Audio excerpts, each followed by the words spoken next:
இப்படியே போனா சென்னை எப்பதான்ப்பா பழைய நிலைமைக்கு திரும்பும்? ஒரு பக்கம் மழை கம்மியாயிருச்சு, புயலும் அடங்கிருச்சு.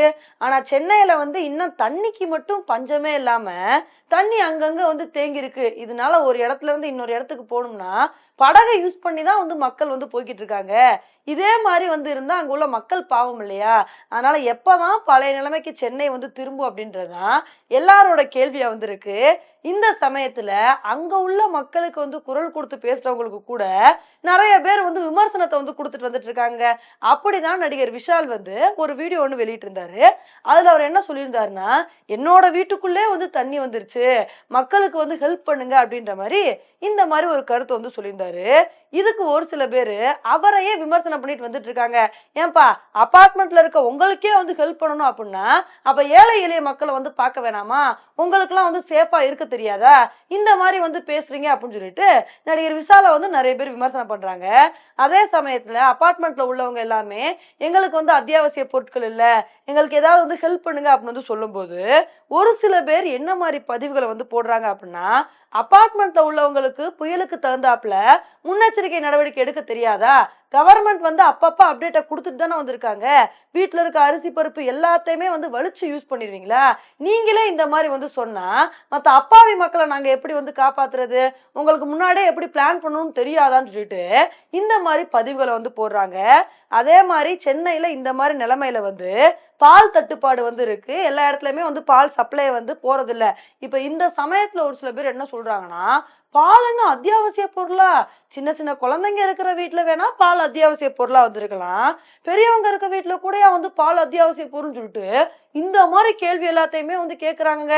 இதுதாங்க மக்களை கோபமடைய வச்சிருக்கு. இதுலயும் ஒரு சில நியூஸ் சேனல்ஸ் என்ன பண்றாங்கன்னா, அங்க உள்ள நிலைமை புரியாம சென்னையில மழை கம்மியாயிருச்சு, சென்னை பழைய நிலைமைக்கு திரும்பிருச்சுன்னு சொல்லிட்டு இஷ்டத்துக்கு நியூஸ போட்டுட்டு வந்துட்டு இருக்காங்க. இதுதான் எல்லாத்துக்குமே ஆச்சரியமா இருக்கு. இப்ப எல்லாரும் கேக்குற கேள்வி என்னன்னா, எப்பதான் சென்னை பழைய நிலைமைக்கு திரும்பும்?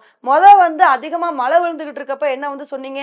இதே மாதிரி மழை பெஞ்சிட்டு இருந்தா எப்படிங்க நடவடிக்கை எடுக்கிறது? ஃபர்ஸ்ட் தண்ணிய வடிய வைக்கணும் அப்படின்னா சென்னையில மழை கம்மியானும். மழை கம்மியானாதான் எல்லாருமே போய் பார்க்க முடியும், ஏதாவது ஒரு நடவடிக்கை எடுக்க முடியும்னு சொன்னாங்க. அதே மாதிரி இன்னொரு காரணம் என்ன சொன்னாங்கன்னா, புயல் அங்கே நிலக்கொண்டு இருக்கிறனால தண்ணியை கரெக்டா பம்ப் பண்ணி கடலுக்கு அனுப்ப முடிய மாட்டேங்குது. இந்த மாதிரி சவால்கள்லாம் இருக்கு. இப்படி இருக்கும்போது எப்படி எங்களால நடவடிக்கை எடுக்க முடியும்னு கேட்டாங்க. ஆனா இப்போ ஒரு பக்கம் மழையும் கம்மியாயிருச்சு, புயலும் அடங்கிருச்சு. நீங்க இன்னும் என்னதான் பிளான் வச்சிருக்கீங்க? சென்னையை பழைய நிலைமைக்கு கொண்டு வரணும் அப்படின்னா அடுத்து என்னதான் பண்ண போறீங்க அப்படின்றதான் எல்லாருமே கேள்வி எழுப்பிட்டு வந்துட்டு இருக்காங்க. இந்த சமயத்துல ஒரு சில பேர் என்ன சொல்றாங்கன்னா, இல்லப்பா தமிழக அரசு பாவம், அவங்க என்னதான்ப்பா பண்ணுவாங்க? ஏன்னா 2015ல இருந்ததை விட இப்ப நிலைமை ரொம்ப மோசமாயிருக்கு. அப்ப விட இப்ப ரொம்ப அதிகமா மழை பெஞ்சுக்கிட்டு இருக்கு. இந்த மாதிரி மழை பெய்யும் போது என்ன பண்ண முடியும் அப்படின்னு சொல்லிட்டு ஒரு சில பேர் கருத்துக்களை பதிவு பண்றாங்க. இப்ப இந்த விஷயத்துக்கு தான் ஒரு சில பேர் என்ன சொல்றாங்கன்னா, நீங்க சொல்ற மாதிரி அப்ப விட இப்ப மழை அதிகமா கூட விழுகட்டும், அதுக்கு தகுந்தாப்புல முன்னேற்பாடுகளை நீங்க பண்ணிருக்கணும் இல்லையா? ஏன்னா வருஷம் வருஷம் இதே மாதிரி மழை அதிகமா தான் பெஞ்சுட்டு இருக்கும். இப்படிதான்ப்பா மழை பெய்யும், எங்களால ஒண்ணுமே பண்ண முடியாதுன்னு சொல்லிட்டு நீங்க சொல்ல முடியுமா? ஏன்னா சென்னை ஒன்றும் சாதாரண ஊர் கிடையாது. தலைநகரத்திலே இந்த மாதிரி ஒரு சூழ்நிலை இருக்குன்னா இது எவ்வளவு பெரிய ஒரு பாதிப்பை ஏற்படுத்தும். ஏன்னா சென்னையில மழை பெய்ந்து ஒரு 10 நாள் எல்லாமே க்ளோஸ் ஆயிடுச்சு அப்படின்னா ஒண்ணுமே பண்ண முடியாது. ஒட்டுமொத்த பொருளாதாரமே ஸ்தம்பிச்சு போயிடும். சோ இந்த மாதிரி இருக்கும்போது அதுக்கு தகுந்தாப்புல முன்னேற்பாடுகளை நீங்க பண்ணணும் அப்படின்றதுதான் நம்மளோட கருத்தா இருக்கு. இப்ப 2023ல இப்படி மழை பெய்யுது அப்படின்னா இனி அடுத்தடுத்த வருஷத்துல மழை அதிகமா தான் பெய்யும். அதுக்கு தகுந்தாப்புல மழை விழுந்தா நம்ம என்ன மாதிரி எச்சரிக்கையை எடுக்கணும், என்ன மாதிரி விஷயங்களை பண்ணணும் அப்படின்னு சொல்லிட்டு அதுக்கு தகுந்தாப்புல நடவடிக்கைகளை எடுத்தா மட்டும்தான் இந்த ஒரு பிரச்சனையில இருந்து ஓவர் கம் பண்ணி வர முடியும். இல்ல அதை விட்டுட்டு மழை பெஞ்சுட்டு தான்ப்பா இருக்கும், நம்மளால ஒண்ணுமே செய்ய முடியாதுன்னு சொன்னீங்கன்னா இன்னும் பிரச்சனை அதிகமாயிட்டே போகும் அப்படின்றதான் பல பேரோட கருத்தா இருக்கு. ஓகே ஃப்ரெண்ட்ஸ், இந்த ஒரு விஷயத்தை பத்தி நீங்க என்ன நினைக்கிறீங்க அப்படின்றத என்னோட கமெண்ட் செக்ஷன்ல போடுங்க. இதே மாதிரி இன்னொரு உங்களை மீட் பண்றேன். Bye friends.